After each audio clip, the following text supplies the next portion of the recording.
Tidak bisa dipungkiri, Jakarta identik dengan macet. Macet ini seakan-akan menjadi masalah besar yang belum ketemu-ketemu nih solusinya. Nah, pada debat semalam, masing-masing pasangan calon juga mengemukakan idenya, cara untuk bisa mengatasi masalah kemacetan. Kita akan simak bersama. Mengatasi macet ada dua ideologi. Ideologi memfasilitasi pergerakan MRT, LRT, Transjakarta, busway, bikeway, dan lain sebagainya. Kita mungkin akan coba berinovasi membuat riverway atau perahu melintasi 13 sungai di Jakarta. Kemudian juga perluasan yang namanya flyover masih dibutuhkan secara reality. Ya. Nah, ideologi kedua yang pasangan Ridho akan kembangkan selama 5 tahun adalah mengurangi pergerakan, membangun pusat-pusat pertumbuhan, CBD di Ancol, di PIK, di Meruya, di Kelapa Gading, di TB Simatupang. Sehingga orang selatan tinggalnya di selatan, tidak usah ke pusat, kerja di selatan, ngemol di selatan. Orang di barat, tinggal di barat, kerja di barat, ngemolnya di barat, tidak harus semua ke pusat. Kemudian kita pergilirkan yang namanya work from home.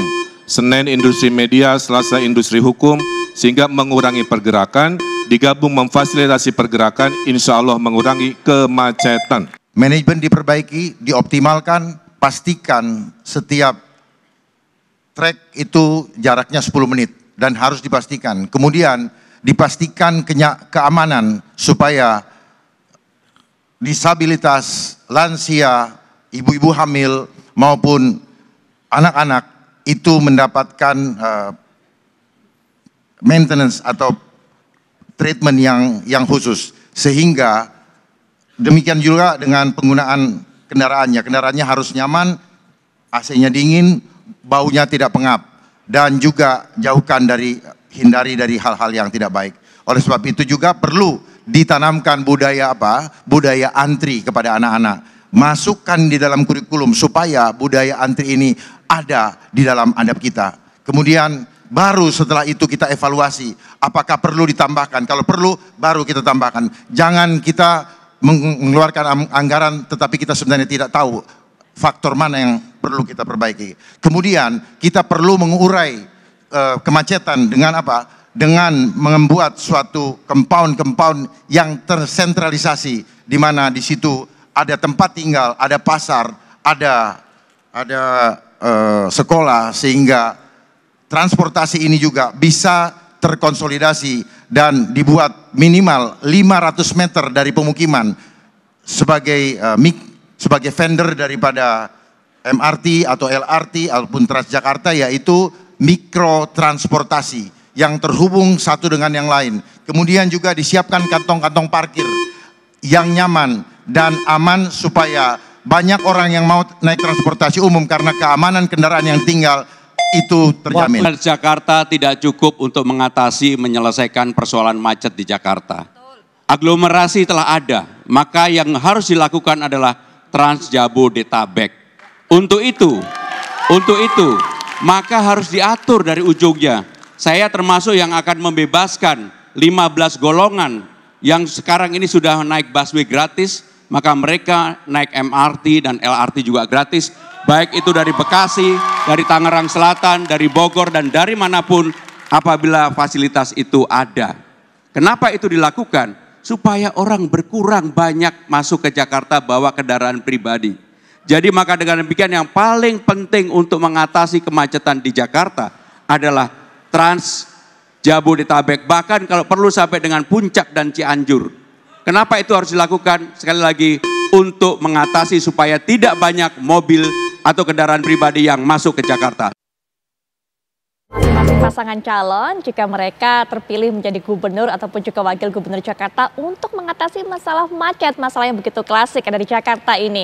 Nah, bagaimana kemudian ide-ide ini ditangkap oleh masyarakat dan media? Saya akan coba terjemahkan, sekali lagi saya akan lihat data dari media monitoring binokular, media-media mainstream mengangkat ataupun juga menyoroti isu masalah dari kemacetan ini yang ditawarkan solusinya oleh pasangan nomor 01. Ini menjadi topik keempat terbanyak yang dibahas dari pasangan Ridwan Kamil Suswono, gagasan RK Suswono dalam atasi kemacetan Jakarta. Sementara strategi Dharma Pongrekun mengurai kemacetan di media-media mainstream ini menjadi topik favorit kedua yang diangkat oleh media-media dari apa yang disampaikan oleh pasangan nomor 02 ini semalam. Kemudian juga ada di peringkat 2 juga dari beberapa ranking, terutama topik-topik yang dipilih oleh media-media untuk bisa diangkat kembali isunya dari apa yang disampaikan oleh pasangan nomor 03 Pramono Anung Rano Karno, yaitu strategi Pramono Rano atasi kemacetan dan banjir di Jakarta. Itu di media mainstream. Bagaimana kemudian di media sosial? Apa pendapat dari para netizen? Nah, cara Ridwan Kamil Suswono dalam mengatasi permasalahan kemacetan ini menjadi topik perbincangan teramai kedua. Sementara isu masalah mengatasi kemacetan yang diangkat oleh Dharma Pongrekun dan Kun Wardana ternyata tidak mendapatkan cukup engagement dari para netizen. Kemudian juga isu Pramono Anung Rano Karno yang begitu banyak diperbincangkan oleh masyarakat ataupun juga oleh para netizen, ini ada di peringkat kedua program Trans Jabodetabek. Bagaimana kemudian inovasi-inovasi mereka ini cukupkah untuk mengatasi kemacetan yang ditawarkan, Mas Agung? Ya, kalau dibedah satu-satu ya, arahan mereka untuk mengatasi macet tadi saya kira make sense saja gitu. Ketika Kang RK ngomong soal riverway, kemudian ada perluasan flyover, terus ada soal work from home, itu kan dalam tanda petik beberapa sudah kita lakukan. Cuman saya penasaran membatasi pergerakan itu yang lewat CBD ya, yang di selatan, tinggal di selatan, nge-mall di selatan. Nah, kalau saya pikir tadi Dharma Pongrekun juga ada arahan gitu, compound bahasanya ya. Maksud saya mungkin ke depan perlu dibuat semacam pilot project dulu lah gitu. Jangan terlalu luas.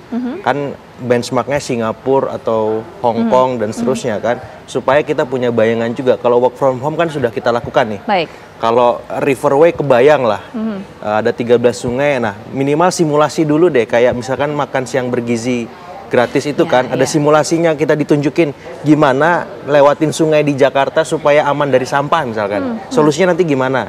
Pilot project yang membatasi pergerakan itu satu wilayah aja dulu, misalkan di utara. Bisa nggak orang kerja di situ, nge-mall di situ misalkan, atau di selatan ada, di timur ada. Karena pada praksisnya kan nggak sesederhana itu. Anda melihat ide-ide mereka ini sebenarnya tidak gampang untuk direalisasikan? Iya, karena butuh proses, butuh waktu, dan butuh simulasi dulu, pilot project lah intinya. Tapi kalau misalkan Mas Pram Trans Jabodetabek sampai puncak Cianjur misalkan, karena sudah ada, tinggal diperluas. Nah, arahannya apakah ini relevan? Karena apa? Karena kan untuk sampai ke arah sana kan butuh waktu lagi. Kira-kira paling penting timelinenya kapan direalisasikan? Terus nanti teknisnya bagaimana koordinasi aglomerasi tadi supaya tidak ada tumpang tindih. Nah, maksud saya inovasi-inovasi tadi bagus, perlu kita apresiasi. Tapi yang jelas supaya tidak terkesan terlalu bombastis, fantastis, minimal ada pilot projectnya nanti setelah debat ini berlangsung. Supaya apa? Pemirsa ataupun pemilih Jakarta punya bayangan ketika riverway diaplikasikan, Trans Jabodetabek Jur dilakukan, atau pembatasan pergerakan tadi terjadi. Itu contohnya di mana ya kita bisa lihat gitu, supaya masuk dalam akal pemilih rasional tadi. Karena mereka kan ini mengalami trauma politik setiap pilkada. Janjinya terlalu banyak, kemudian selesai menjabat, kok gue nggak ngerasain apa-apa, tiba-tiba cagupnya Jakarta sudah nyapres misalkan. Jadi kan ini nggak mau terulang lagi seperti itu. Lalu kapan seharusnya pilot project itu kemudian dilakukan, Mas Agung, idealnya? Ya saya kira di masa kampanye ini bisa dicicil pelan-pelan, minimal ada semacam AI-nya lah, artificial intelligence yang bisa kita lihat di sosmed gitu, simulasi kalau misalkan apa namanya kita dibatasi pergerakannya fokus di satu tempat, terus transnya jalurnya gimana, busnya, terus ya semacam-macam itu kan di kampanye bisa Mbak. Baik. Jadi supaya pemilih rasional ini punya bayangan simulasinya. Kalau Mas Mulya Amri arsitek biasanya ada daminya dulu gitu kan, ada konsepnya dulu. Oh ini loh desainnya kayak gini loh, oh gini maksudnya gitu. Apalagi pemilih yang non rasional kan, dia masih membayangkan ini gimana ya riverways kita lewati jalur sungai, ya seperti itu. Baik Mas Agung, di challenge ini masing-masing narasumber lainnya perwakilan dari pasangan calon oleh Mas Agung. Tapi nanti ya silakan dijawab bagaimana kemudian mewujudkan ini dalam bentuk pilot project. Ada daminya dulu, Mas Mulya Amri, kemudian juga nanti Bang Fernando dan juga Bang Aris. Setelah jeda berikut ini kita akan berikan kesempatan pada masing-masing narasumber untuk bisa memberikan jawabannya sesaat lagi.